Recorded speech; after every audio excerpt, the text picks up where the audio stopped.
I wanted to go back to this article about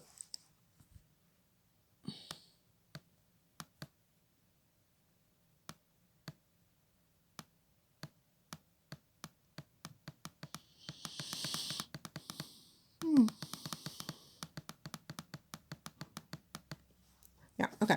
So I wanted to go back to this article by Sarah Vine in the Daily Mail, was it? The Mail Online. And she wrote that 2 days ago on May 16th.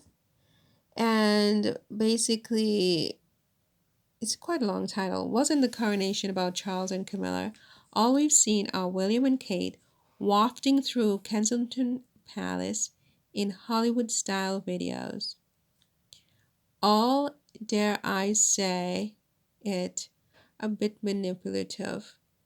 I'd almost rather watch one of Harry's worthy documentaries. Okay, so there was that, and then she did this whole thing where she showed clippets of this video that was put out by Kate and William, which was, clearly a very interesting production, and it has to do with their footage from the day of the coronation and the behind the scenes of them leaving Kensington Palace to go to Westminster Abbey and et cetera, et cetera. And so this is the video that Sarah Vine was talking about when she made that very unusual and unprecedented critique of the Duchess of, no, what is she? She's the Princess of Wales.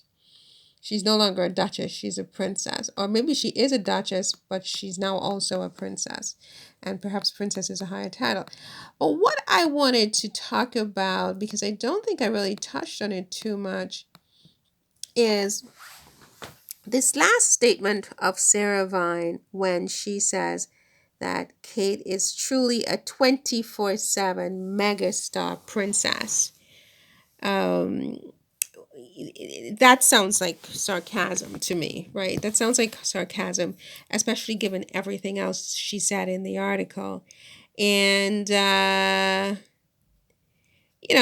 she's like, I hate to say it, but I'd almost rather watch one of the Duke and Duchess of Sussex's worthy wildlife docs.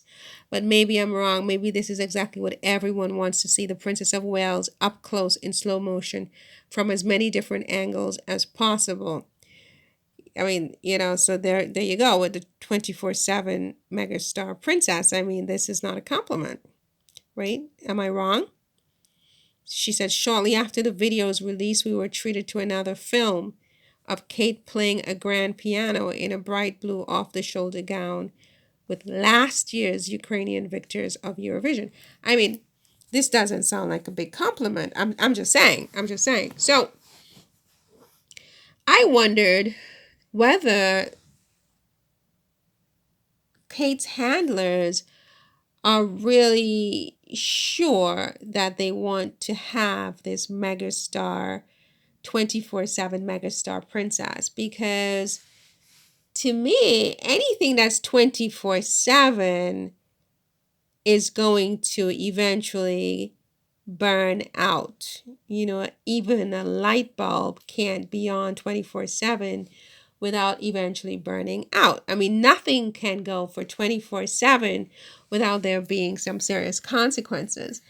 And, overexposure comes to mind, burnout comes to mind, and just people getting absolutely fed up and sick and tired of seeing this person. And it seems to me that Sarah Vine, whoever she is, and I guess as the advisors for Meghan and Harry, I should know, but I mean, I am not, I'm not interested in sort of like being on,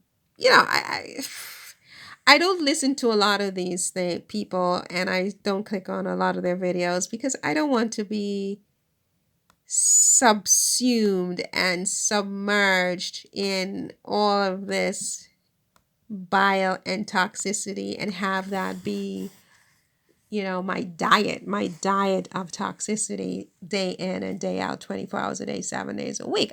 I am not interested in being a 24/7 toxic human being. I want to very lightly, I thread in, I get what I want to get out of the situation, and I get out, I go walking in my garden or a garden. I want to do other things with my life. I want to use my mind in a totally different way than being sort of occupied with all the toxicity and negativity from this situation, or any situation, frankly, that I think is toxic and negative. To be consumed by it constantly can only lead me to, being more toxic and more negative than I want to be. I want to be someone who just, I want to be more of a positive thinker, and I want to be happy. I want to give others the benefit of the doubt. I want to try to see the good in others to the extent possible. It's not always possible. I will readily admit that. And I don't want to constantly be thinking of,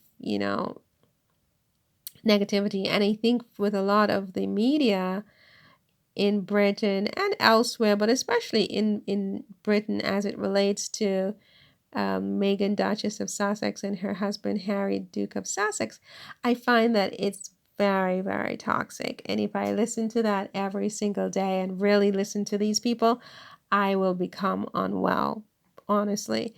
So I don't listen to them. So the fact that my YouTube channel is called Advisors for Meghan and Harry, I don't want you, if you're listening to me right now, to be expecting me to be an expert on all these people and their worldview, because I really don't actually care, for the most part, what their worldview is.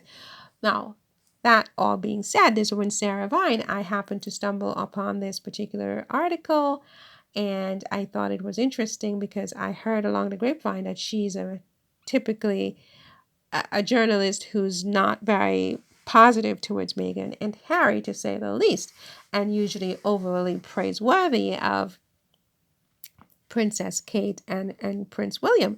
So when she writes an article like this, everybody stands up and takes note. So that all being said, I'm wondering whether she might be onto something, that, they're overexposing Kate. I mean, they're trying too hard to, like, why are they working her so hard? It's like she's like a camel, that they're treating her like a camel, like a working camel, or a horse, or something like that, where it's like she's constantly being put on display. It's just a lot, a lot, a lot. It's much more even than William, who is the monarch. He's the next king, but he's not out there as much as Kate, trying to win over the people. And it's just constantly, constantly, constantly, putting her out. And it wasn't always like that. It only became like that after Meghan came on the scene. I mean, and in particular, after Meghan left England, they tripled down on trying to, present Kate as I don't know what, to the point that I think it's caused problems between her and Camilla, because after all, Kate is not the queen, Camilla is the queen, and it seems that Camilla and Kate have had a falling out. It seems, I mean, it could all be an act, who knows, um, since before the coronation, and certainly during the coronation, because they're saying that Camilla only gave Kate 4 tickets for her family and things like that. So I don't know what's true and what's not true, but I do think that Kate, this 24/7 megastar princess, could backfire. It's a strategy, and I think it's a strategy that could totally backfire, because she's going to reach saturation point, if she already hasn't. Because